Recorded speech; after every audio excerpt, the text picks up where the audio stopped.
Hello everyone.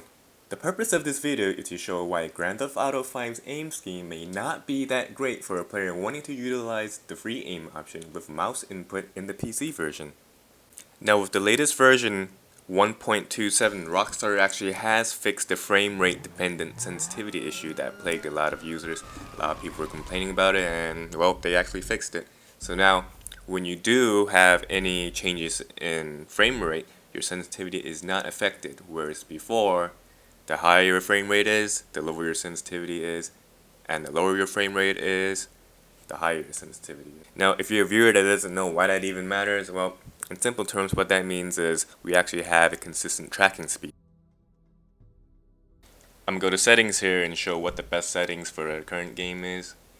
You're going to have direct input on, and going to graphics, you want to have vertical sync off. Currently, these settings give you the least amount of input lag. Grand Theft Auto 5 has what I like to call dampening values, which is a multiplier for sensitivity for different aim schemes. This configuration file here is actually not from Grand Theft Auto 5, but from Saints Row 3. But I'm actually using it as an example as Rockstar does not offer such a configuration file. As you can see, I've already set the dampening values to 1, whereas before the values were all over the place, which didn't make sense in a PC environment governed by mouse input and made the game a headache to aim with. Here's what I like to call a lines test, where I have two parallel lines in a given distance, 28 centimeters in this case, to measure sensitivity in a 360 degree. There seems to be a default damping value where a lot of the aim scheme uses it. Currently I am testing for tier 1 aim scheme or unaimed.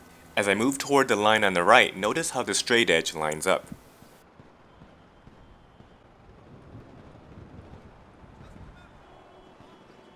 This is the tier 1 aimed scheme, however unzoomed via right click. As you can see, it ends up at the same place.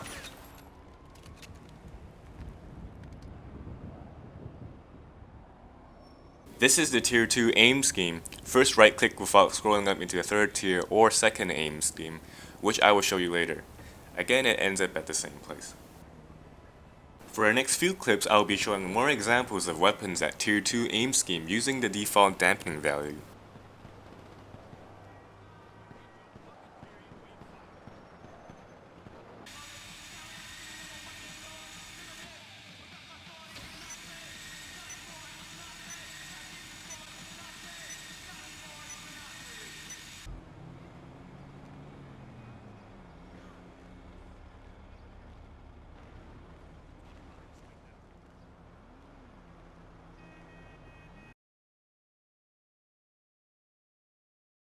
Here is the sniper rifle tier 2. The sniper rifle actually has an independent tier 2 due to the nature of the scope, as you will see later on in the video. All these niggas trying to get with my kinfolk. Get so many busters on the west coast. And to say the least, I see a few trick ass niggas laying low on the east coast. And the question is asked, do you wanna rap, scratch my blast, cause that nigga dead? I'll be the first one to hit him. Oh yeah, fuck BG knockout and every nigga down with him. Cause I'm a natural born killer. And I still a hat, motherfucker, cause it's like that. Now here's where the dampening values start being non-optimal. The turret's dampening value is greater than what is believed to be the default, which gives the user imprecision. This makes no sense as the zoom rate is actually further in. I didn't include in this video, but the tier 1 and tier 2 for the turret is actually the same sensitivity. Notice how the straight edge lands before the line.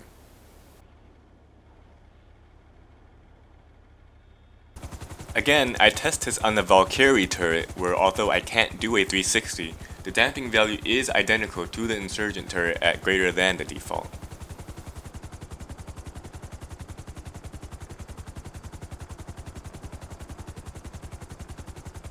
I don't know if you can see here, but the straight edge actually falls before the half mark.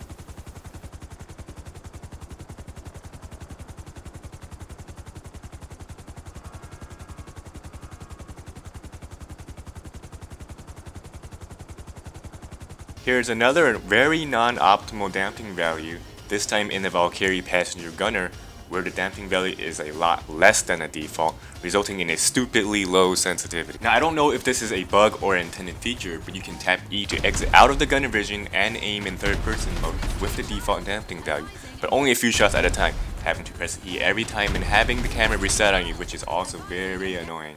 This test is for the rifle class where the tier 2 dampening value is less than 1. Later in the video I will comment about why this doesn't make sense. As you can see, it lands after the line. The light machine gun class is being tested here, where it lands at the same place a rifle class lands on, which means it has a shared dampening value.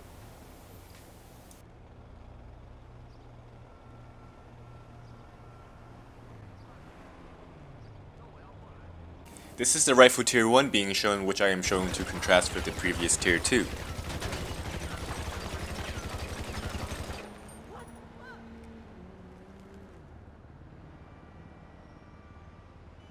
The sticky bomb dampening value doesn't make sense either. Notice how it is actually zoomed in at tier 2 and after the line says it stops before the line, indicating a dampening value greater than 1.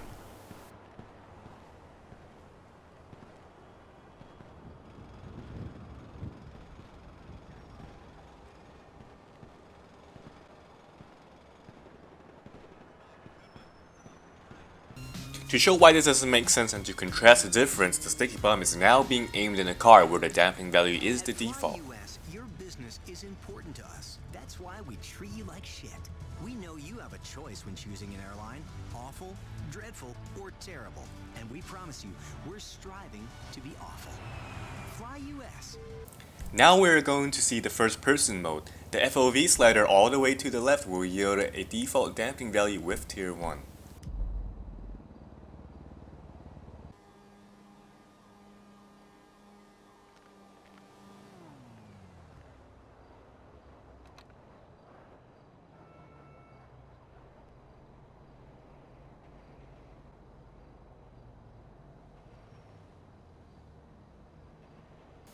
This is the tier 2 aim scheme. Optimally, it should be the default dampening value sensitivity measurement, but the calculation currently for FPS mode is based on angle counts, which is why it lands after the line. The tier 3 aim scheme is pretty slow, which should actually just be tier 2 zoom in sensitivity as it is supposedly a visual preference as denoted by the option in the menu. Now let's change the FOV slider all the way to the right and see how this changes the overall sensitivity.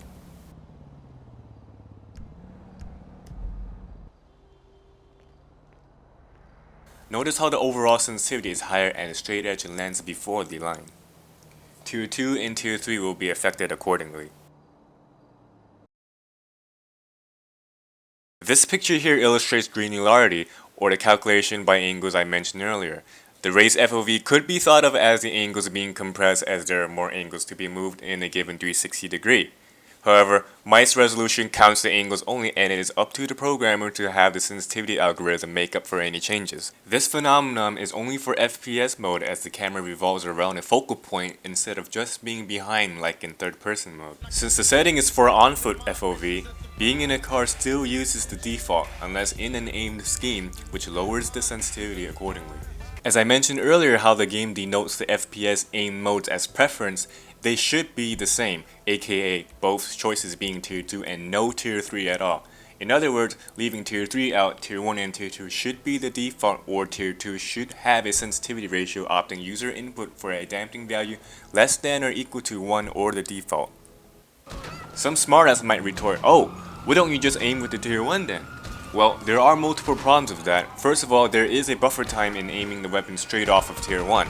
Second of all, there is no crosshair. Third of all, in third person mode, you do not get full control of your footing. For example, the LMG or Rifle class is more reactive with tier 2 as that eliminates the buffer. However, the sensitivity is lower than what you would be used to compared to the default. Here is another setting that does not make any sense. A sensitivity slider for a PC game?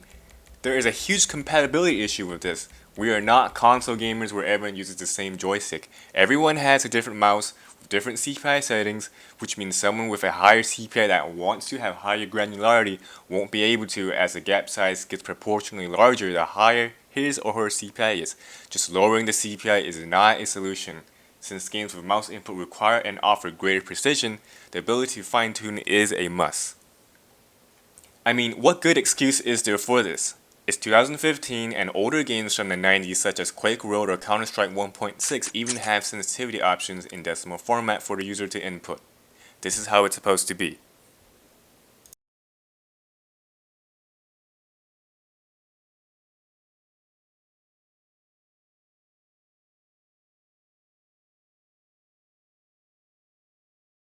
In fact, what I have to do is use a third-party application called the Quake Live SL mouse filter. This is not the best solution as it adds a layer of interpolation that detracts from the mouse's intended cursor control. Now, why am I worrying so much about this? Why should any of you even care to this level? Well, aside from this all being a fundamental fault, another big reason is GTA 5 actually has a very small hitbox size for a natively low FOV. This illustration shows angles in which a mouse would count, where scenario A is a lot harder to aim and scenario B is a lot easier to aim. In other words, GTA 5 actually requires greater precision than the most popular precision-based game, Counter-Strike. So of course we need better aiming schemes and further optimizations as noted throughout the video. Let's face it, 99% of people do not even know how to optimally determine a good sensitivity, and may probably still think it's all up to preference, which it isn't up to a point. However, I guarantee if people do not directly understand something, they do directly feel something, and optimization would only benefit the user. The easiest way to optimize the aiming scheme is to really just have two sensitivities for everything, where tier 1 and tier 2 are the default, and the tier 3 where you scroll up is a user specified value less than or equal to the default or 1.